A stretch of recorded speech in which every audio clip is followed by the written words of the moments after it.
Tony, it's amazing that you've put out over 2 million in commissions to your 50 agents in your business. Tell us a little bit about that journey, how you got there, and what that means to you. It all became on understanding the business of insurance, not the product. When we established the corporation back in 2016, it started as a retail agency, to the consumer. But one of the things that about me, I don't really like selling policies. So it became to me of trying to understand how can I distribute the product faster. So it became about just masterminding what can we do. If I can do 30 policies a month and I'm making X amount of revenue, what if we brought somebody on board and now it's going to be 75 policies a month? But then at the same time, it became, well, I don't have the money to pay somebody a salary when you're starting the business like a lot of us. Yeah. So now at that point, it's like, wait, what if there was a way to duplicate myself in different areas, in different cities without having the overhead, the cost, which a brick and mortar location, it costs a lot of money. You have this office, I have my office right down the street from you in this beautiful city of Riverside, California, which I'm blessed to be here since March. So at that point, it was 2016 to Q4 of 2018, it was trying to understand the business.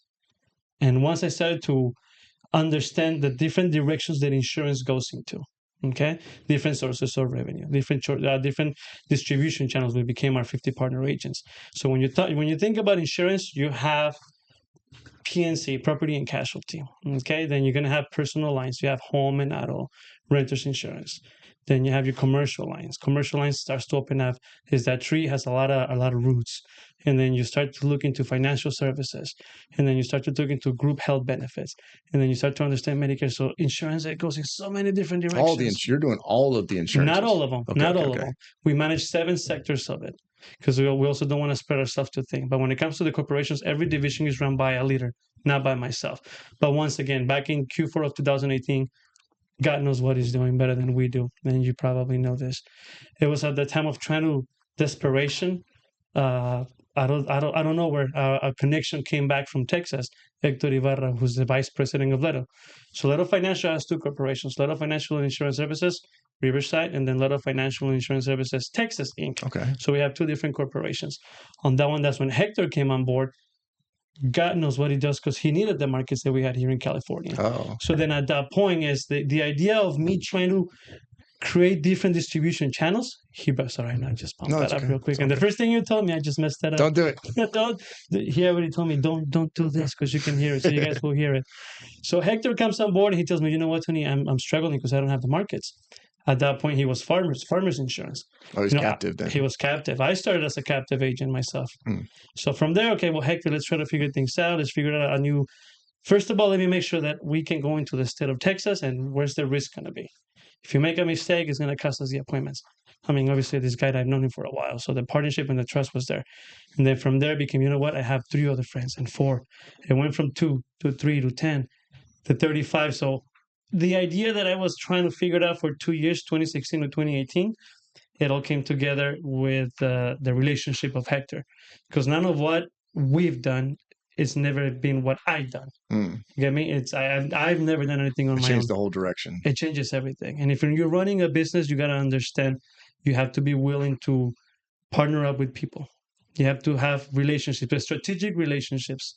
Yeah. And Hector became that a strategic relationship. So fast forward 2024, we're blessed to say that we have paid over $1.92 million to over 50 partner agents that have trusted us to do business with us. Nice. Because that one was the hardest thing at the beginning. Well, this person knows you. Maria Angulo, one of our top partnerships in McAllen, Texas. Well, she knows you, but she doesn't know me. She's going to feel comfortable to place the business because then we are responsible to pay them the commissions. So we have to control the cash flow. So she's like, well, let's do it. I know I'm not going to screw anybody over because I'm here to stay in the industry. Yeah. And Hector, you have the relationship with her. If she trusts us and she understands that she can write and build her book of business and she can continue to build cash flow, we're on business. So it just kind of kept on going. The dominoes kept on coming up, falling apart. Not falling, but coming together. Nice. Yeah, so yeah. that all of us can work together. Yeah. So it seems common in some insurance brokerages that you can create arrangements where you aren't paying salaries to these reps, but you're using... And you'll have to correct me because it's not my space, right? But you have the licenses or the contracts or with the providers or the agencies or whatever it is, And then they can come in and instead of having to hire a bunch of salaried sales reps, like you said, now you're splitting the commission, giving them, I assume, the majority or whatever, because they're doing the work. But then you're also servicing the accounts, maybe doing follow-ups or whatever, kind of supporting them. And is that the kind of partnership that you're talking about? Yes and no, because we don't do the CSR. They have to do their own CSR. So see, in insurance, there's different business models. There's the MGA model, Master General Agency. Then you have when you talk about PNC, okay, we got to break it down in divisions. PNC, there's the aggregator model, in which groups like ourselves, we have the carriers, but then it's harder for smaller groups to get the direct appointment with the Travelers, with the Hartford, with an Allstate. So what happens is we form a contract with these partner agents. But in my end, is first I got to talk to the carrier, say, listen, this is my business model. Are you okay with it? Because this has happened a lot more in the industry, that there's more groups and more aggregators popping up and popping up, because it's an access model, But then at the same time, in our end, what has helped us a lot is the blessing from the carriers. And like, okay, you know what? Travelers, Wendell Elias, he's been key partnership for us within Travelers and Leto Financial to build the structure. Because now he tells me, okay, if you're going to do this, you need to have this on check. I had to take care of the business before I go out to market. Yeah. It's, if you think about it, building a franchise. Well, I'm not building a franchise. This is not a franchise. This is a BizUp, a business opportunity. But if you're doing a business opportunity in the insurance industry, a lot of carriers, they're not the happiest when it comes to this, because they can get messy. Well, who's writing what? How are you keeping control? Because then remember, insurance is about loss ratios. Yes, insurance is a product that is going to help you pay for the loss when it happens. But a lot of people, especially if you talk about insurance right now here in California, insurance also has to be for profit. Yeah, it's like you're running your business, and if you're losing money, it's like, why would you do it? Yeah. Insurance is the same thing. We need to make sure that we have a partnership with our carriers, that we're keeping an eye on our loss ratio. But then because we are not the ones writing the business, is our partner carriers, our partner agents, then we need to make sure that we have the structure to make sure that we know who's writing what. Gotcha. And that took us almost about 1.5 years, Hector, right, to figure out, okay, if we're going to scale this, to go from 17, we understood we had a business model. We want to go to 40 to 60 to 75. Okay, first we got to set the foundation. Gotcha. The CRM, the management system. I kind of lost my train of thought. It's okay. Hold for a second. Can you just lean back and forth and wiggle the chair? I hear it too. Hold on a second, okay? I'm going to switch your chair. Because I moved too much? No, well, it's something with the chair. So going through that process, I think what'll be maybe interesting to our viewers is you did talk about, kind of having to build out that process and go through the process. Yourself and carriers are going to be worried about quality control. Mm-hmm. So without getting anything that might be proprietary or that you don't want to share, just can you give us kind of an idea of the process that you had to build out and how you kind of deal with finding agents, onboarding them, knowing what they're going to write and can't write, and quality control, and kind of how some of that looks? So the first thing is the structure for the agents to come on board. So every time we partner up with a new agent, they get set up with a management system, which our IT technology partner is Record Guardian. Shout out to Vera, to everybody with Record Guardian. We set them up with an accounting system, and we set them up with a corporate email. 3 systems. But this is the essentials for any other business owner, insurance agent that is out there. And you'll be surprised, a lot of agents don't have a management system. A management system in my world is every time you sell a policy, depending on who the company is, the carriers, the following day or within the next 2 days, they'll download the policy into your CRM. Because unlike being captive, you're a broker, you have multiple carriers. Yeah. So now it becomes a little bit difficult. Are they able to quote through that management system too? Say that again? Are they able to quote through that management system to shop different? So the management system is a different one. We allow them to choose what quoting system they want to use. There's multiple in the market. What we have to tell them what to use is the management, because that's where we connect our IBANS accounts. IBANS accounts is pretty much a system where our account connects to the carriers and then download to our platform. And then from here, all 50 partners just get to manage it. Okay. That is the first thing is, what is the management system going to be? And when we talk about the agent is, before we partner up and we give a contract to somebody, what management system are you currently using? Are you using any systems? Do you have any structure in your business? It becomes difficult to train somebody to do business differently. That is the hardest thing that we have. Are all of these people already in business, or is it a mix of brand new people? No, we don't like to partner up with agents that are brand new to the industry. Because you want to take advantage of the book they already have. No, it's not that we want to take advantage of the book. Advantage is a bad choice of words, but I mean we want to make sure that we can help them cross-market into their divisions. See, the thing is, a lot of people have been in business longer than I have. but they've been doing things one way. But when they want to come and they want to partner up with Travelers, with the Hartford, with Nationwide, with Progressive, or with Allstate, these companies don't give contracts for a reason. And now we're giving them access to them. Gotcha. So I got to make sure who I'm giving access to these carriers. Because if I don't do it right, if they start to write policies that these carriers don't want to see, guess who's in the chopping block? Yeah, it kills it for all of your relationships. Exactly. Yeah. So that's what we got to make sure is who are we giving access to? They have to have some certain of understanding of insurance between standard and standard. And then that starts to get kind of annoying.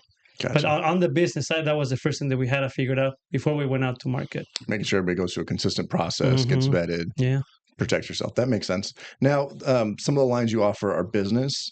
And I know in the past we've kind of talked about the fact that you guys do more than just the insurance. You do some business consulting, some financial advice, kind of helping businesses structure the whole financial side of their world. I think separation agreements, I think you even mentioned. Is that right or no? That's part of what we can help them with, but we have the in-house team. So look, when we talk about the lines of insurance or the lines that we cover within Leto Financial is, commercial lines. Commercial lines is run and operated by Rosa Cuen and Hector Ibarra in Texas and in California. We have employee health benefits. That division is run and operated by Anthony Lopez. Financial division, that is run and operated by David Zuniga and myself. We have transportation, which also Rosa comes in. What's transportation? Trucking, those 18-wheelers that you see out on the road. Well, like not actually doing, but like insurance for that. Yeah, insurance for them. But those are the divisions. But then you take a step back. I always like to talk about where your CEO hat. Stop being a business operator and transition into being a CEO. Well, what does that look like?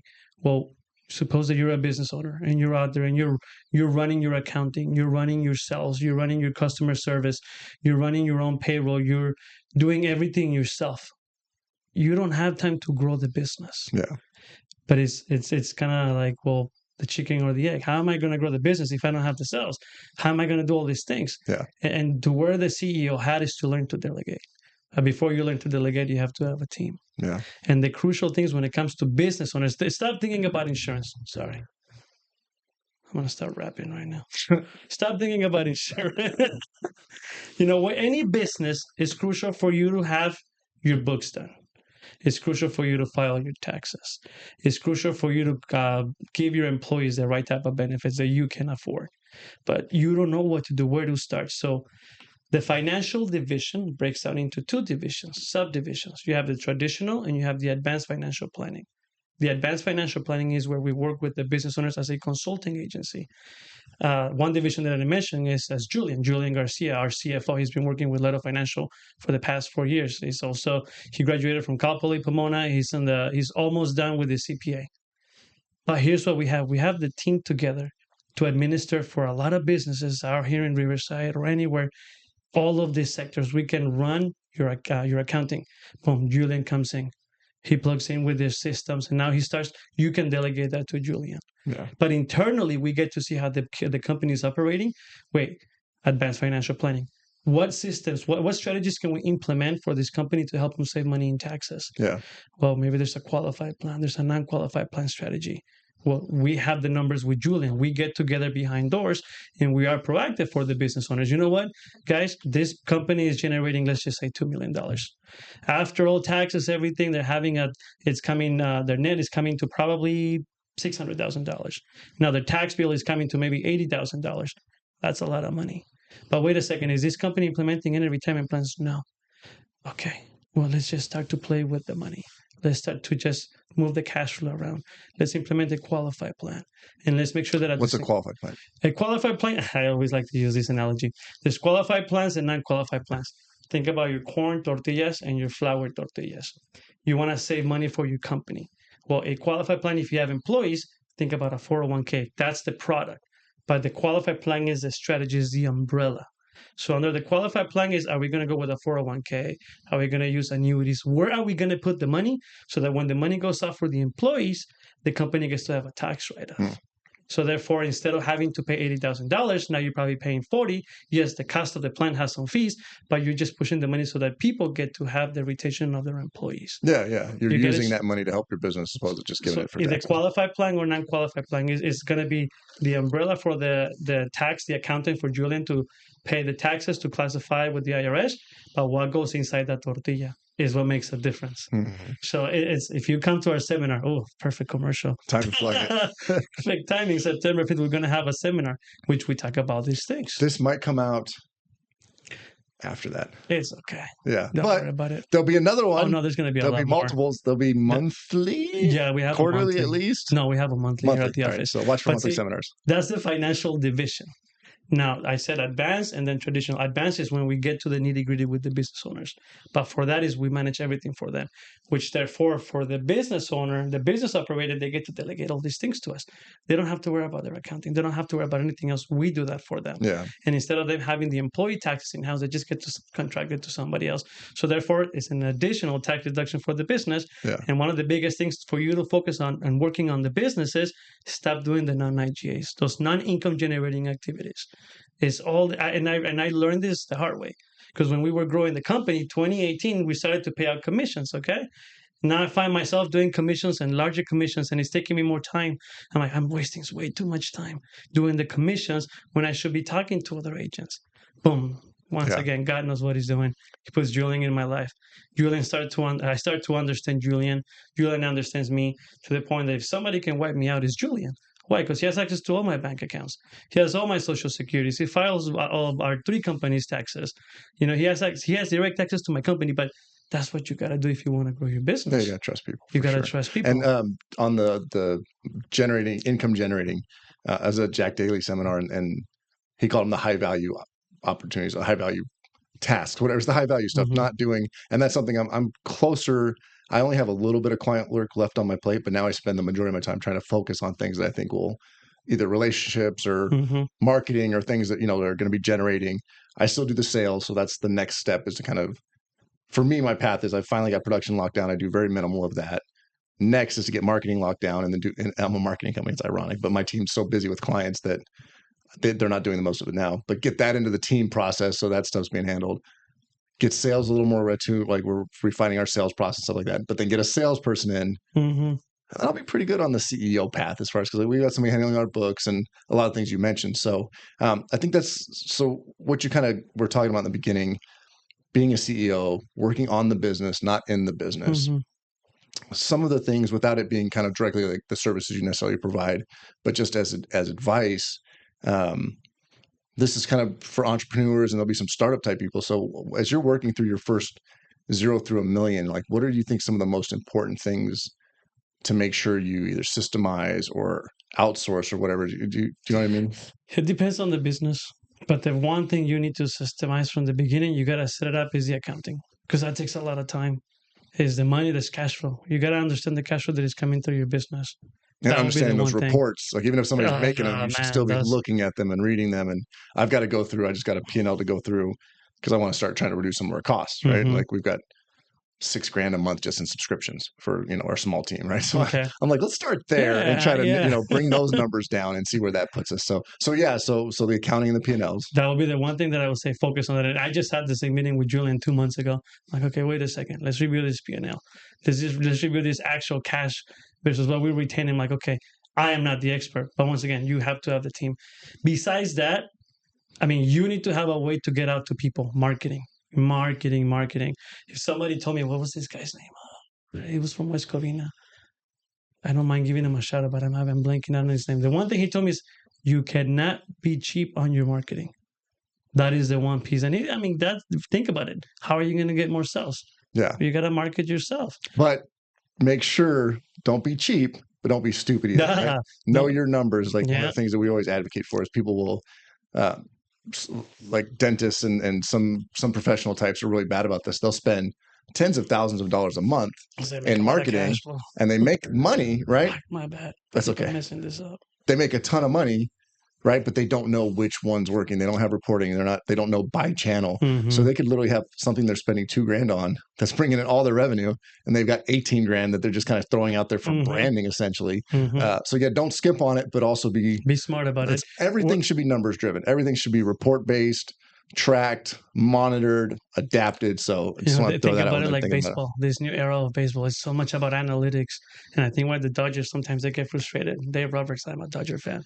I feel like he wants to manage the team differently, but they're telling them, hey, based on numbers. But numbers do paint a big story, especially in business. Yeah. So marketing is crucial. Understand what marketing strategy you want to work with. What company would you recommend to work with for marketing? Me? Yeah. Well, me, obviously. Come on, I I'm a made little it out for biased. you. I'm a little biased. These aren't plugs, though. This show's for information, to give advice. If they want to check us out, AC Web is out there, and that is what we do. But we don't plug it. Let's, this just to give them advice on questions and stuff that I would love people to reach out for me. And yeah, there's so much that you can be doing. And then there's a lot of other marketing too. I mean, we're the digital marketing side, right? We can help with your branding, your SEO, your pay-per-click, but print media is still good. Mailers can still be good. Billboards, so there's so many options depending on who your customer is and how to reach them, that there's probably a million companies you could work with that aren't even us. The way that we got to 50 partner ranges has been email marketing campaigns. Besides the original, the OGs, the 17 original members that trusted us from the beginning, everybody else came from email campaigns. You'd be shocked. But it's not just email campaigns. What I realized was video email marketing campaigns. That is what definitely helped us and put us on the map. Is once you have the data, we started to send these email campaigns twice a week. Boom, here it comes. What is it that you guys are doing? However, it was the video. I looked at your video. I'm like, okay, video email marketing campaigns, to me, they have worked the best, honestly. And the way we do it, you probably laugh. We have the CRM system. Well, before the CRM, I was doing it myself on Gmail. I'll never do that, people. No? Just for the record, never do that. Well, don't tell Gmail. I did that. So you're doing cold outreach, and Gmail's not bad, but you can sign up for Gmail accounts with other domain names, so it's still coming from like Lido information and Lido resource, whatever. Like you can get relevant branded domains because it worked for you clearly, right? But there's generally a negative perception if a Gmail or an AOL or a Yahoo, whatever, comes through. Well, not a Gmail domain. The hosting is Gmail, but the domain is Lido FIS. Okay. Is that your primary domain? Yeah. Don't do that either for the audience. Because if you're sending with these subscribers, they're unsolicited, right? Unsolicited. Yeah, you can lose. So it worked for you, right? So everybody can decide their risk, right?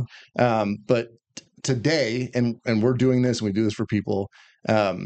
If you're going to do cold outreach email, which is what we're talking about, get other domain names so that if people do report it as spam and market, which is very likely if you're doing cold outreach, and it goes either way, it doesn't always work out bad, but it can, and you can get delisted. Like you can no longer show up on Google search results. Best case, your emails will start going to people's spam folder automatically because that domain name is now on a spam registry. Okay. So it's critical moving forward. If you're going to keep doing it, I would suggest it. Buy a bunch of other domain names.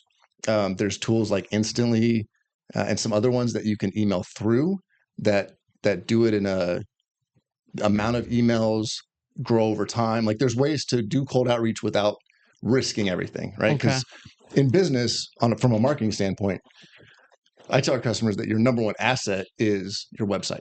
True. I got to keep switching back. I always forget. That way it's not just one shot the whole time. But that's your number one asset, right? Even like when you're doing business with somebody, if you start a business and you're getting a website, don't let your web guy get your domain name. Because who cares about the website? It's great. But if you lose that, you can make another website. Makes sense. If you lose your domain name and it's on your collateral, it's indexed with Google, it's everywhere, you're done. That's gone. That asset is gone, right? And companies spend time just registering expired domain names and then selling them back to people for thousands of dollars, right? So those are important. And that's why you want to protect it. When you're doing cold outreach, I 100% am pro cold outreach emails. Just putting some risk protection in place is smart. So for example, right now, the CRM that we're still using the Lido FIS domain, which is hosted by Gmail. But now they have the unsubscribe button. So now people can unsubscribe versus before when I was just sending it to them. But did they subscribe in the first place? No. So I'd still be careful. And look, this is not, I've had this conversation. Derek, my buddy in IT, was over here, and this is something that every business has done. It's something that every business does. It's a gray area on the spam rules. I was telling him the same story. It's in a previous podcast, so it's not like it's a secret. I had a list of like 5,000. I'm in a BNI networking group, and one day we were having our visitors day. So I sent an email to everybody on the list. Some are customers, some are not. It was about 5,000 people, and the subject was just, hey, do you want this referral? everybody opened it, right? It's like, oh, it's Austin, and he has a referral for me. Open. Hey, our event is tomorrow, blah, blah, blah. Spam, spam, spam, spam, spam, right? So I had like a 90% open rate, which was phenomenal. Right. But then the next day, Constant Contact's like, hey, we need you to show us where these people opted in. This is using a tool, right? And then that list was dead. They deleted it. So I couldn't send to that list anymore. Using something like Constant Contact, it did create spam problems for my deliverability on my domain name. But obviously, it wasn't coming from my Gmail or whatever. But it did get shut down. And then if you're doing it on the other side, it can be a problem. So how do you go by it? How do you get a list of subscribed people to get email campaigns? Well, that's the ideal thing, right? So you do both. Cold outreach, offer them something on your site, a PDF, a white paper, the video, put it behind an email password or an email wall. Probably in your thing, it would be some kind of like how our agents are making more money. Here's the 10 things you could do now without us to make more money, something like that, right? Now you get their email. Those ones go into like a Constant Contact or a MailChimp as your subscribers. They get an email every month. They're, it's all clean. It's through nice templates, whatever, right? And then the cold outreach, you just got to start getting them into the system without risking your domain name. Okay. Yeah. I don't know that. That's Thank important. You. See, this is why you guys got to work with Austin. Well, and the big thing is like, you might not even like, it might not be a dramatic thing you notice, but, excuse me. It might not be a dramatic thing you notice, but if your emails are now going into people's spam folder automatically, it's going to hurt your business, right? So that's good advice. I would strongly suggest you switch off of that quickly. And we use now, and there's nothing else, and it has nothing to do with using Gmail. We use the Gmail work app workspace for all of our emails too. That's how we handle it too. So it's not that, right? And it might go into Outlook or not, but it's still Gmail. We use that too, but we're doing cold outreach with a company right now, and they bought like 50 different domain names that they're sending the emails through. That way, if any of them get blocked, it's not hurting my primary asset. Okay. So, and you're in the risk mitigation business, right? So that's something to keep in mind. I gotta go get domains now. Yeah, Oh, God, and get them through, get similar ones, right? And then I would look at there's instantly.com, I think is it. Look at a tool like that, because what it'll do is it'll take the first couple of weeks and send out slow emails and kind of build up the reputation. That's the crazy part, is like it'll build up the reputation of the domain name as an emailer, right? Which is what you could be hurting on the other end. And then it'll send out like 25 to 50 a day, kind of spread out, right? Okay. The worst thing you can do is go into Gmail and send 1,000 emails in one big spurt, because that raises all kinds of flags. Thank you for that. Yeah. Appreciate it, man. And I can help you figure it out, but that's the kind of stuff that you should still do the outreach, right? Like, but just you don't want to. No, but I mean, all jokes aside, this is why if you're building a business, you got to work with somebody who understands what they're working on. Like, or at least watch this kind of stuff and learn minimum, right? Yeah. But I mean, if you like in my end, I don't have the time to learn, and I need to work with somebody like yourself. Yeah. Make sure that we implementing it properly so that we don't get these issues. But yeah, you're right. You're right. Or watch this type of content. Thank you for that. Yeah, we've done it even with like sending through Amazon. Is like the other side is like the good part about Gmail is obviously you're already paying your whatever a month. The rest is free. That's expensive. Constant Contact is something like Gmail isn't expensive. It can be, but like Constant Contact, if you got thousands in your list, or let's say you have 100,000 in your list, now you're spending $100-200 a month probably to do a mailer, right? But then there's something through Amazon called Sendy. You send 100,000 emails, it'll probably cost you like $2, and you set it up with different domain names, set up the emails and the hosting, and so that's something we can get into detail afterwards if you want to. But okay, so accounting, marketing. Employee health benefits. Employee health benefits. One of the big things that we work when we're working with the business owners is business valuations. A lot of the companies that we work with, they've never thought about evaluating their business, and it's crucial because you got to look at it from your perspective of you owning the business. That is probably one of your biggest assets. If you have multiple companies, if you have real estate, but let's just focus on the business. I've been working in Leto Financial since 2016. That is my asset. That is my baby. It's your life. You have to have a business valuation to do a proper estate planning. What's going to be the business succession plan if something happens to me, and to know if you figure out what it's worth now and you have an idea how much you want to exit for, which is what I went through. I'm like, oh, okay, I need to do this amount of gross and change my profitability to this amount if I want to sell it down the road for how much I want out of it. Exactly. Right? And I wouldn't know that unless I got the evaluation. And mine was like, I was like, dang. It's not as good as I thought it would be. Like mine turned out to be like 60% of gross. I don't know the EBIT or any of that kind of stuff, but it works out to be about. So I'm just going, okay, if I want $1 million, then what is 40% over that or whatever it needs to be, right? I'm only going to Yeah. get 60% of the gross. So I need to do like 1.5 if I want $1 million. That number's not right. So you start to really think about, okay, this is what it is to work on the business. It's like things that you don't think about while you're building it, but still, to me, is when you're in business, you know how a lot of people, they identify themselves from, I graduated, I'm the class of 2024. Okay, well, this is the year you graduated. And if you're in business, to me, I'm class of 2016. Is the year that I started my business. You know, so from 2016 to 2024, it's been 8 years. I have 8 years of experience. During these 8 years, I've been learning all these things. And even though I'm not ready to exit the business, I'm in the business of preparing people to help them exit and creating an estate plan. We don't do the estate planning for this. We have an awesome partnership with Julio de Leon, local attorney here from Riverside, California. But once you start to put together the team like what we have right now, a lot of financial, is we have two distribution models: our partner agents and then directly to the business owners. And when we have the A team, to me, this is our A team. We make all those resources available for smaller business owners. But when you come and you work with us, is we want to help you create a right business plan. This is when I sit with somebody. Okay, what is the first thing that we got to do with the business? Is it going to be a business valuation? Is it going to be estate planning? Do we have to increase sale? Do we have to do marketing? I'm huge on social media. Not my accounts. I'm huge on working on social media. It's a process, man, as we both know. Yeah, exactly. It's a process. But I mean, I understand that social media is the ultimate way for us small business owners to put ourselves out there. You know, I forgot the word that I always use. I call it man. I'm sure she'll remember. As long as you are comfortable to do this, put yourself in front of the camera, man, you can market your business. Even if you're not comfortable, just do it. Yeah. Something I tell people, every business I talk to, I'm telling them, just do it. You don't have to have, I mean, this is an expensive setup.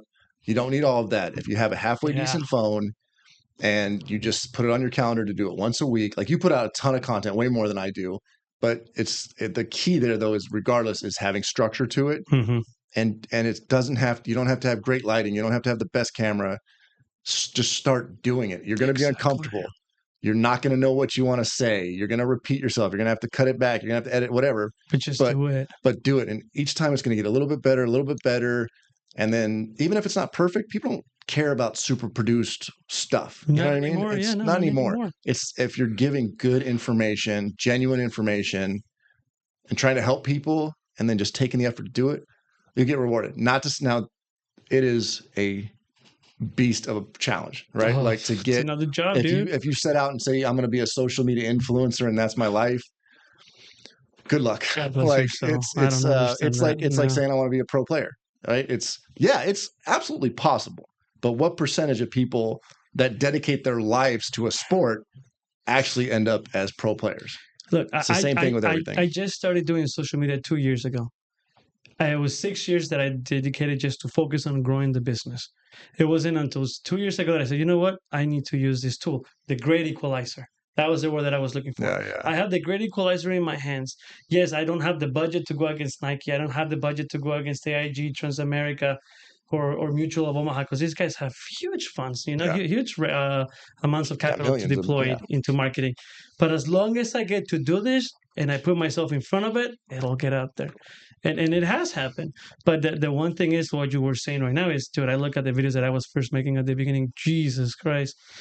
Man, erase those things, delete them, take them off. Dude, I've got 20 years worth of those videos. Some of the old ones are wild, man. They're still on YouTube. But how much it helps, though, dude. A lot of people, thanks to the social media content, like people are paying attention to it. Like, you know what? I saw this video and I saw this. I'm like, people are listening, and it's not about social media. To me, it's not about having huge amounts of followers. I want to have a community. I'd rather have 2,000 people following my accounts, but from those 2,000, I can actually reach out to 300, 400, 500. You can send me a message. I will respond to it. Yeah. And people, if you do it, I would suggest, like, don't get hung up on the numbers. Oh, yeah. Our numbers aren't huge, to be honest. Right.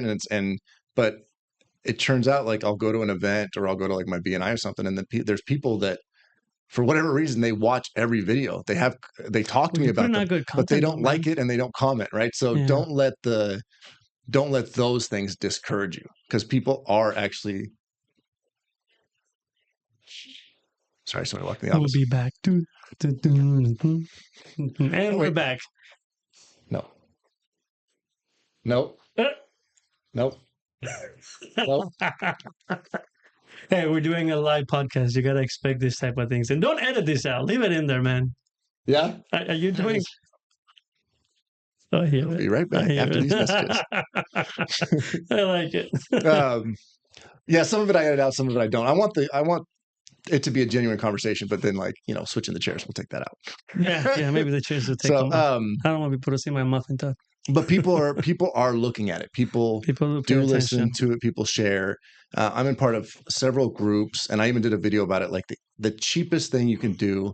I'll look at the camera this time. The cheapest thing you can do to help people is to like and comment on their social media. If you want to support a business, if you have a friend in Do business, it, a family member please. business, Helps us so much. and if you're on there, like if you don't use Facebook, I'm not saying like just go on there just to like and stuff. I mean, you could, it would be great for them, obviously, right? But if you're on there anyway and you scroll past it, just take the 5 seconds to like and put great job or That's thumbs it. up. Like you and I have been great about kind of trying to exchange I was that. just about to bring that up. Do you speak Spanish? No. And you're always liking my Spanish content. There you go. But but I'm liking the effort. Exactly. You know what I mean? No, but it's so true what you're saying. Yeah, it's such a quick, simple thing to do. And it's wild. Like even in my BNI networking group, we're literally 20 people that come together once a week to help each other's businesses grow. And I'm constantly reinforcing like just there's people posting, like their stuff, comment on their stuff, and they don't do it. So it's people don't engage, but people do watch it. They do learn. If they're interested in it, they will watch it. Like chamber stuff, I'll have somebody say, "Hey, yeah, the videos you put out are great," or "Thank you," or even like the United Way sent me a message like, "Hey, thanks for putting out that video about the ARPA program. We really appreciate." So people see it, but they're not necessarily engaging with it. So don't let that discourage you. If you have good stuff that you want to share, and in my opinion, if you're putting it out to genuinely help people, like don't just start creating content to pitch stuff, to lift your ego. You know what I mean? Like if you want to put stuff out to help people, then that should be why you do it. Like this podcast, like earlier, like the company, I was like, I don't want to plug myself because that's not what I want to do this for, right? I want this to just be people coming together. They can watch it and they can learn from it. And if some people do it, they don't. That ARPA video I put out, I think it got like 2 likes and 1 comment, but 2 people saw it and got their ARPA grant. Yeah. Those 2 people got like 10 grand from that video and they didn't know about it. So, but dude, the effort that you're putting into it, man, like me, that I'm also creating content. It's awesome what you're doing because it takes time, brother. It takes a lot of time. On top of having to run your business, on top of having to be there with your family, on top of having to deal with yourself, it's not easy. That's the hardest part, dealing with yourself. Dealing with yourself, man. That's why it took me so long to be able to go in social media. It's like first I didn't feel confident at the beginning. It's like what do I got to offer? And the one thing that I always said to myself, I'm not an influencer. I don't want to become an influencer. I don't want to be boxed in the whole view of all these guys flashing a car. Like not trying to roll up in the rented Lambo and act like somebody you're not. Don't do that. But then people buy that trash. I'm sorry, I'm saying it like that, but people buy that trash. And then you get to talk to this person who you get to meet this influencer. It's like, well, what do you got to show for them? Oh no, I'm doing this. I'm like, I'm trying to figure it out. I'm like, so you tell me you never put a business together? Oh, but you're an influencer and you have 30,000, 40, 60,000 people following. Like, and they still make more money than we do. Like there's people out there like, oh man, we won't get into the whole direction of society with like the little value that's making people rich, but I try to avoid that stuff here. So, but yeah, so create the content. I forgot how we got down that line because we were talking about marketing. We're talking about marketing, video marketing campaigns. Yeah, video, email marketing, social media campaigns, social media. Just do it. If you do have a business, use it.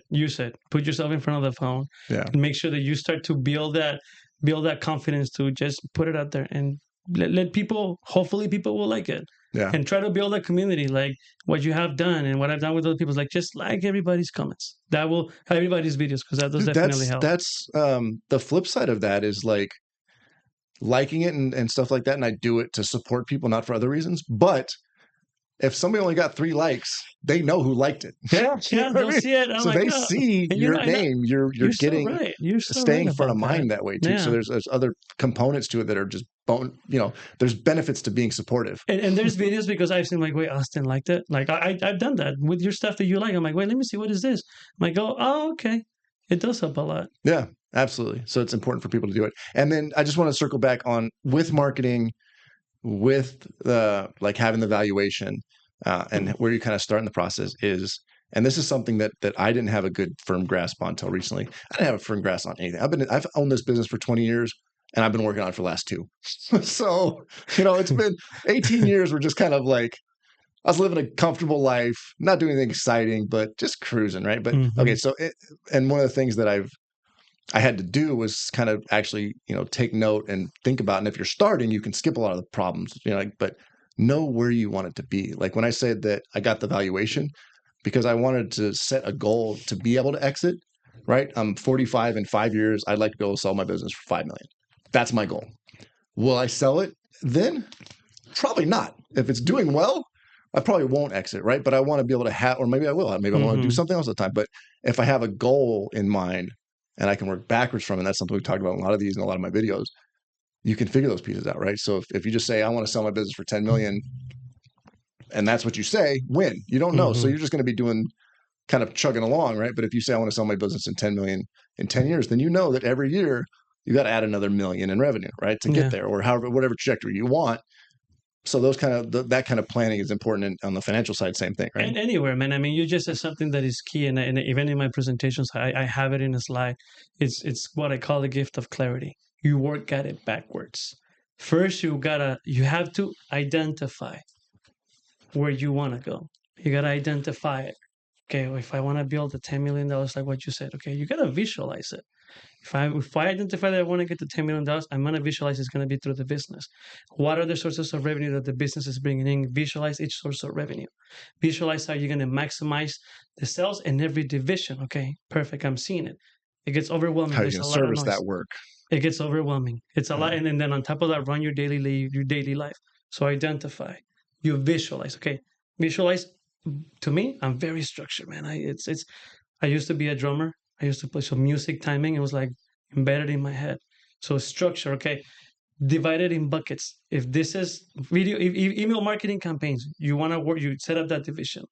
Okay, well, from there, structure the steps to get these things to get out there. Identify, visualize, structure.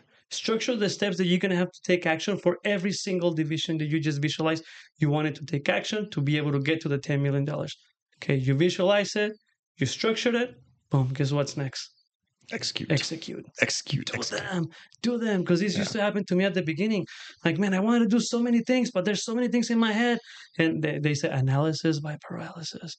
Yeah. And it's very true. I still struggle with execute, because the other side of execute is you have to make time to execute on something, especially if you're still working in your business. If you are working in your business, you have a job, right? So if you're working your job, it's hard to work on the business, right? So that's a big part of what you're talking about. That's, transferring to that stuff. So I mean, what you just said right now, the last step is once you structure and you start to execute the steps, you got to remain intentional. You have to make sure that it doesn't matter what any curves that are going to come at you, and they're going to happen. Hey, I'm here with you right now. I just left the office. Okay, this is a curve. It's okay, because I'm going to execute it, and I'm going to remain intentional because I told you I was going to be here. And this is a good opportunity for me to be out here. But the minute I'm done with this, I got to go back to the office. I got to remain intentional where I was. So it doesn't matter anything that you're doing. If you're in business, identify, visualize, structure, execute, and remain intentional. All of this equals to clarity. Why? Because you get to see your life from the outside looking in. You get to see where you're trying to go. Well, and when you said, when these boomerangs hit you, or these curveballs or whatever it might be, you can look at, and this is something you could taking on this client or not. Does this fit our long-term vision? Acquiring this thing or buying this vehicle or whatever is these decisions that are going to come up if you don't have a vision of where you're trying to go in a plan. And I'm not saying mine's perfect. It's a constant thing. I got a long way to go, right? But you can kind of look at it and be like, okay. And another video I said it's what chance favors only the prepared mind, right? When things pop up, if you even have it just in the back of your mind what your plan is, then you can see the opportunity that you might have missed, or you can avoid the pitfall that you might have hit because like, oh, that doesn't fit what you're doing, right? Like we've scaled back some of the services we offer because it doesn't fit what the long-term vision is. We want to add other services maybe because they do fit, so I think that goal is so important, and it's going to be a moving target. You have what, your 3, your 5, your 10 year, whatever it might be, and you got to revisit them, right? But you need to have some kind of a frame of reference for what you're trying to accomplish, right? You always got to remember what's that vision. I'm trying to get there. You always go back to the vision, but the thing that a lot of people don't understand is you're normally not going to get the results that you're looking for with the first action that you're executing. No, as a military saying, like the the nothing survives the battle or something like that, or Tyson says your plan goes out the window when you get that first punch. Like it's whatever you and if you're new, the other side of that too is you've got to make some guesstimates. Like even us as a marketing company, we want to try to better understand our marketing KPIs.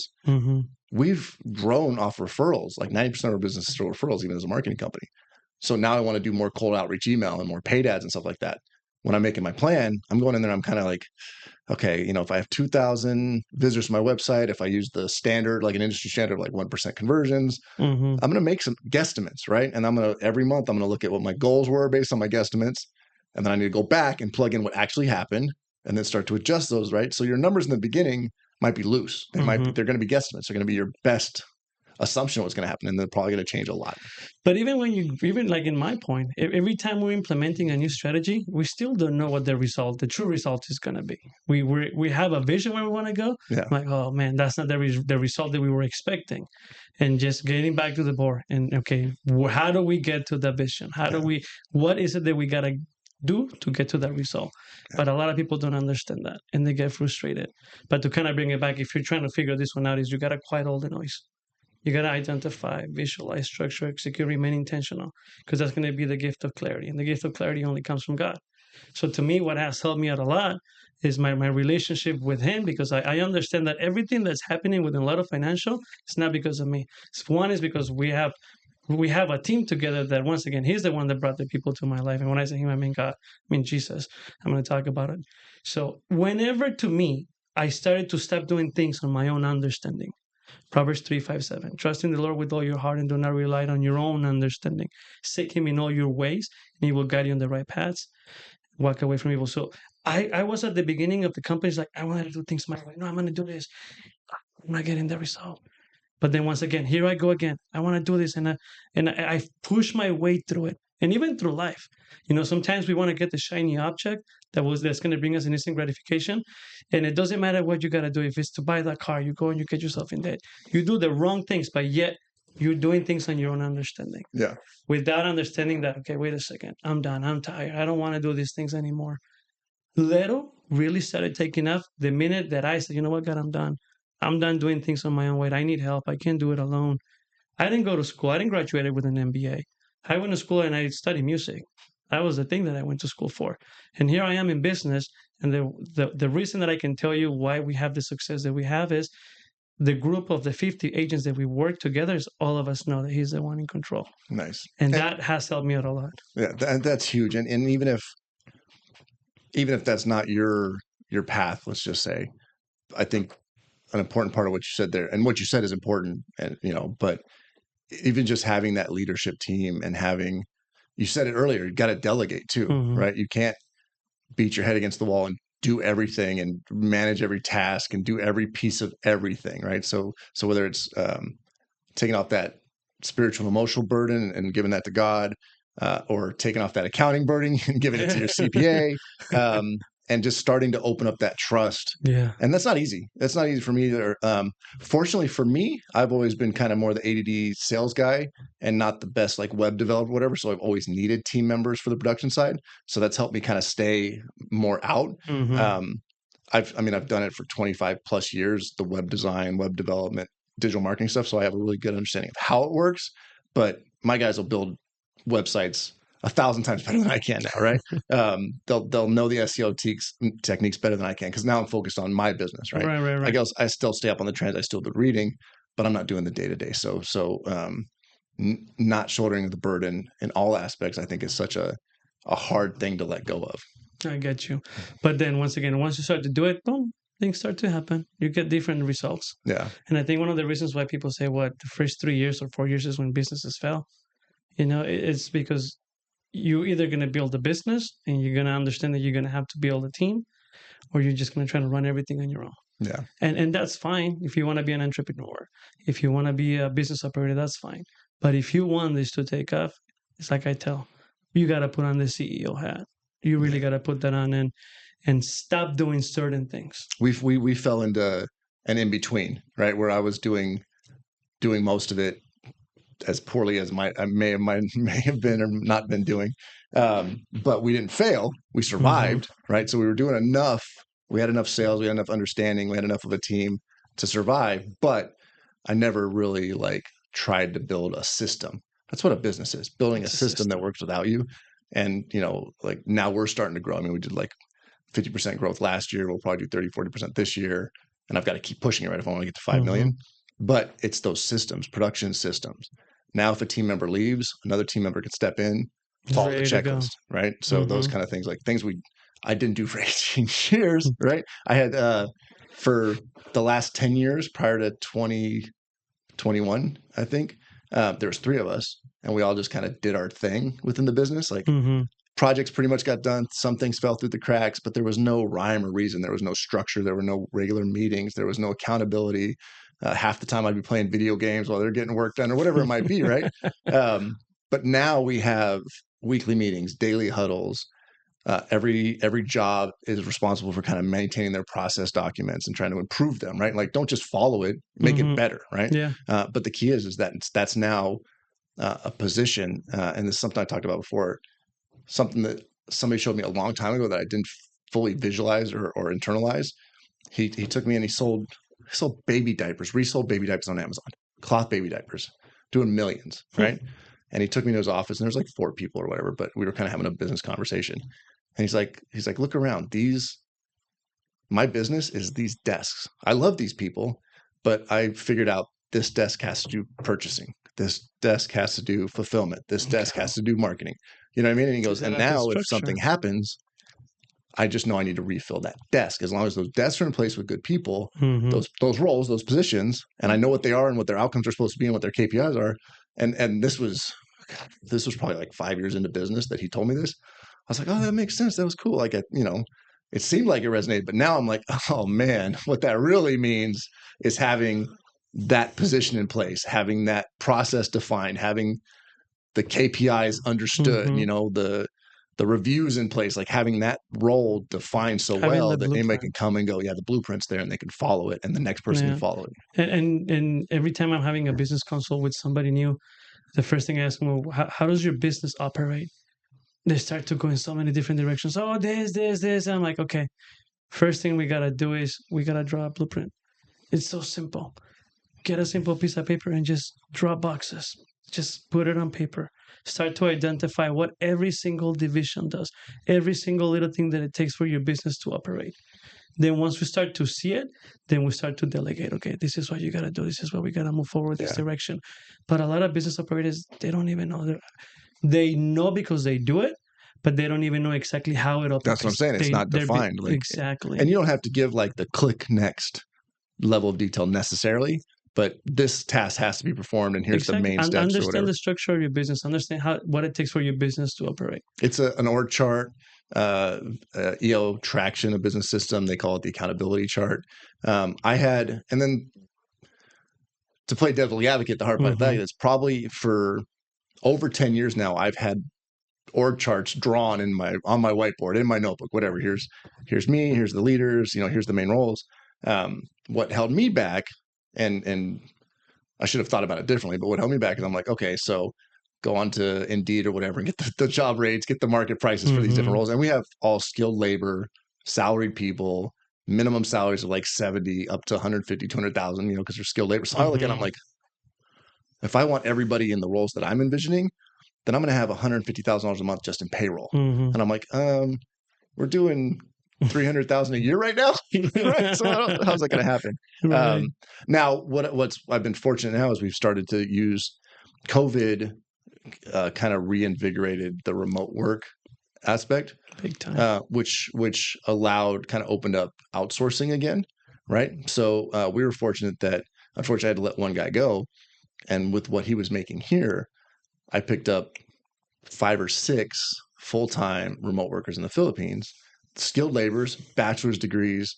They work our schedule. They're in our meetings. They're in our huddles. They're communicating all day long, right? So these are remote workers that work for me, but I'm able to now, and I don't plan to keep it always that way, right? But now I can take that chart that I've had in my head forever and implement it, use those resources to define my processes better, right? Because now I've got people that, one, I'm watching so I can adjust it myself, and 2, I'm asking them to make adjustments to it as they go after we wrote it to hire them. So now I'm able to like use salary arbitrage, I think they're calling it, to grow find the my systems business, better and test, and to grow, right? and To to be more grow the profitable. business, My vision is that we'll have our leads for each department, like our website lead, or will be in-house, right? And they'll be well paid, top of their game, staying current. Yeah. But then how they fan it out in there depends on profitability, and it's not easy anymore to be. It's tough for us right now, and that might be an excuse. The money's out there. There's abundance available, right? It's but just timing. we're in It's that all we're in that timing on limbo stuff. part of, we're not charging $20,000 a month for people, which is the kind of accounts we're going to have to get to Right. to have the real vision that I'm after. It's just timing, man. As long as you have the vision, you understand where you need to go. Is once again, you're in control of the actions that you're taking. You're not in control of the results. And it's just that's the hardest thing, is to be patient, patiently waiting, but at the same time, actively creating new actions. Because remember, anything that you're doing today, any action that you're taking today, you're probably not going to see results for 6 to 12 months. So you have to build a pipeline of actions every single month. Yeah. And you got to be able to look back and track them. Because the one thing is, if you're not tracking the results, what you were saying earlier, then you're just shooting out darks out there everywhere. You need to understand, okay, this is what I'm doing with this campaign. This is what I'm expecting from this division. 6 months into it, where are we at? Okay, what do we got to fine tune because we're not getting the results? Yeah. Oh, shit, Or we're getting the results that we're looking for. Yeah. Wait a second. So how do we continue to make sure that this system and scale it and it continues to operate systematically without us to having to do so much work? So if we made it happen, how can we make it easier? Because that's one of the things that I'm lazy sometimes. And if I'm lazy, it's like I'm going to use systems as much as I can to simplify my life. Yeah, to be able to do other things. Bill Gates or Steve Jobs, one of them said, if I need something done, I'm going to give it to a lazy person because they're going to get it done as quickly as possible. And if they still do a good job, they're going to find the least path of resistance to get it done. Not advocating being lazy or whatever, but I'm just saying you don't have to kill yourself to do this work either. I just listened to a book, The 40-Hour Work Year, right? This guy got his, I think it was real estate, but got his business so big and sold and stuff now that he's now the advisor on this like multi-tens of millions of dollar business. So he has to work on that business 40 hours a year, right? There you go. How do you get there and stuff like that? So on that note, and what you just talked about as far as knowing where you're at, what are the top 5 KPIs that you look at in your business every month? What are the top KPIs? Connections that we're building, relationships. That is the first one. I know it might sound, how are you keeping a key performance with a relationship? It's huge. Because if you're not building new relationships, to me, because remember, I'm on this side. So KPI, relationships. Second of is, how many contacts are we going out? How many email campaigns, if we're going to try to grow the distribution channel? Okay, how many emails are going out there, and how many interviews am I hosting? When it comes to the sales, it's thank God it's going. The sales are coming in. So on my end is going to be the connections. It's going to be the email that are going out there. What else? I don't know, man. There's got to be something for production. Like how many? Well, no, I mean the production. How many policies are being written? The thing is, once again, that's what I'm saying. The sales have gone down in actual sales of insurance, homeowners insurance policies. Well, if you're in California, it's hard to write that stuff. Also in Texas, went down. So what am I doing? Because as long as we're retaining the book of business, sales are starting to go out. Sales are starting to increase with the Progressive. Sales are starting to increase with the Kemper. Obviously, we check sales every month with Julia. Okay. So sales, yeah, I don't know, man. You got me on this one. You got me on this one right now. Obviously, I'm struggling answering it. No, but I think there's. So, how about with your partner agents? Like, do you set goals with them of what you expect from them? We can't, because they're independent contractors. You could still set goals with them. We set goals. You're not going to fire them necessarily because it's commission based. So no, but see, the thing is, we want to set goals with them, but because some of them have been in the industry longer than I have, and they're being operating their business, and this is on our contract. They're not captive agents of Leto. Right. They use us when they need it. We want to incentivize sales. We implement bonuses, but still, like it's not like if it was a franchise model. Right. If it was a franchise model, we would have more control. So, but not so much control. Like if there's, and I'm not in your space, right? So it's a very different model, right? But what I picture is if you have, let's just take your top 20 producers, whatever it might be, right? I could picture having a monthly meeting with them and just kind of setting not expectations like you're managing them or whatever, but like what are you trying to get this month? Is your goal 20? Yeah, And how do I support you get to 20? so And the then goal, next month we say our goal was 20, we hit 15. What can we do together to the hit thing is, 20? we can't really do that because of the independence on the contract. What our training on our model with this distribution channel is mostly training on product. It's training on sales. I mean, I even talk to you. You know, come and implement a meeting with our agents so they know how to create leads with your platforms. Yeah. So on my end, all we can do is provide them with options and resources, but we cannot control them the implementation. Right. I cannot force them to do any of these things. We do have a minimum production a year of $80,000, but that is very minimal because we know where the industry is. Yeah. And right now, when it was last year, it was easier for us to understand who was running bigger numbers, who was creating more sales. But now it's like, how are we retaining the book of business to make sure that it's not going somewhere else? Yeah. Right now, I know we have one P&C guy as a client. We have one like Medicare and group insurance client, right? So we see a lot of what's going on in insurance, and yeah, like retaining your P&C clients. I mean, everybody's home insurance is either getting, if you're captive, like my friend's a State Farm, my cousin's a State Farm guy. The captive stuff is tough. Like the rates are going up, so they've got to worry about losing them.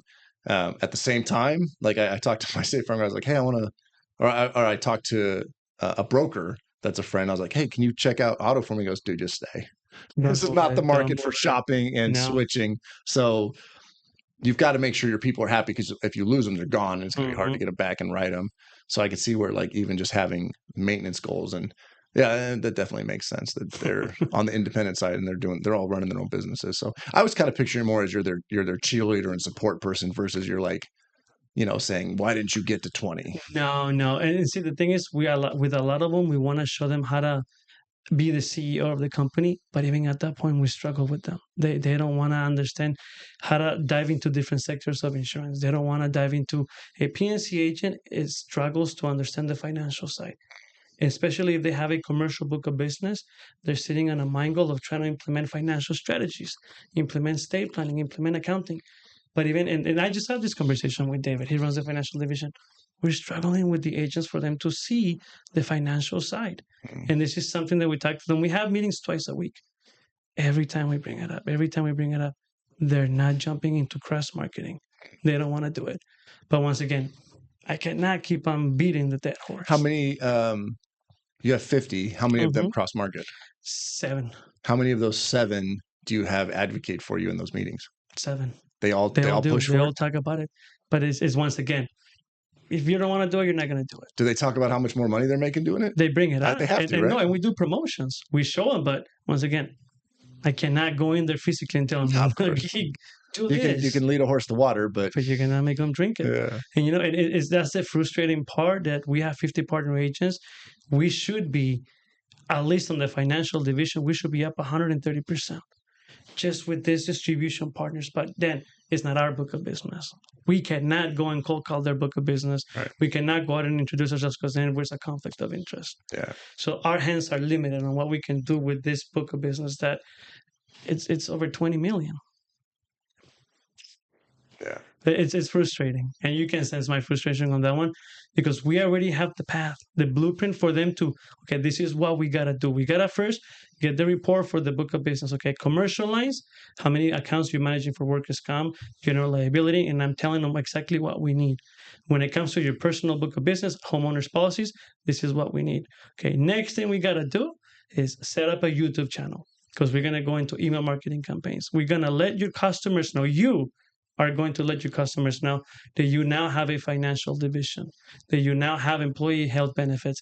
Because the same clients, the same agents that have all these commercial accounts, they're not managing anything else but the workers' comp or the jail. I'm like, no, you're missing. And someone probably have years of relationships with these people where they would trust them. Exactly. So, but it's the mindset is the agent sees themselves as an insurance agent. They don't see themselves as a business consultant. Because the minute you understand that you can help these business owners with everything else, that we already have the team, you don't have to be the expert. You have to leverage us.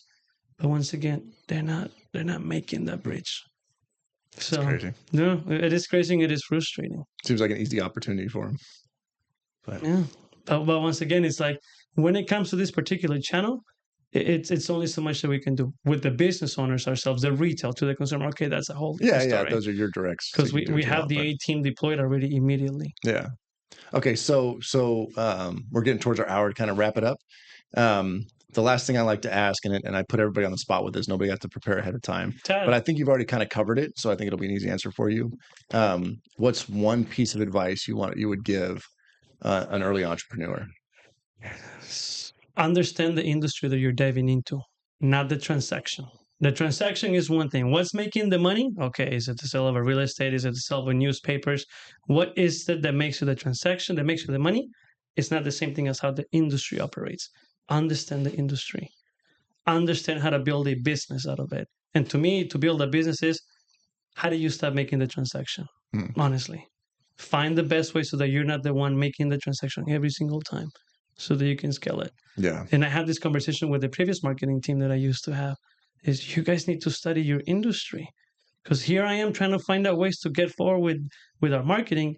This is not my job. Right. This is why we had to stop working with them. If you are providing a service, if you're selling a product, fine. That's what's going to make you the money. Yeah. Do it. But don't just do it for the rest of your life. Understand this industry, how to scale it. Yeah, that makes sense. And I think that that's something I would do differently. If you understand your industry and how you need to build the business, like you're talking about, right?